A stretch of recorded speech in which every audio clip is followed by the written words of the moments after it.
జననీ జన్మభూమిశ్చ స్వర్గాదపి గరీయసి. అమ్మ అనే పిలుపులో ఆప్యాయత ఉంది. తాత అనే పిలుపులో తన్మయత్వం ఉంది. అమ్మమ్మ అనే పిలుపులో అభిమానం ఉంది. నానమ్మ అనే పిలుపులో నవ్వు ముఖం ఉంది. అత్త అనే పిలుపులో ఆదరణ ఉంది. మామ అనే పిలుపులో మమకారం ఉంది. బాబాయ్ అనే పిలుపులో బంధుత్వం ఉంది. చిన్నమ్మ అనే పిలుపులో చనువు ఉంది. అన్న అనే పిలుపులో అభయం ఉంది. చెల్లి అనే పిలుపులో చేయూత ఉంది. తమ్ముడు అనే పిలుపులో తీయదనం ఉంది. అక్క అనే పిలుపులో అనురాగం ఉంది. బావ అనే పిలుపులో బాంధవ్యం ఉంది. వదిన అనే పిలుపులో ఓర్పు ఉంది. మరదలు అనే పిలుపులో మర్యాద ఉంది.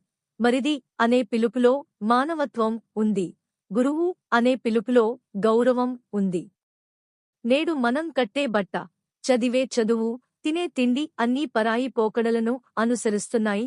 కనీసం పిలుపులో నైనా మన అచ్చ తెలుగులో పిలుచుకుందాం, బంధాలను నిలబెట్టుకుందాం.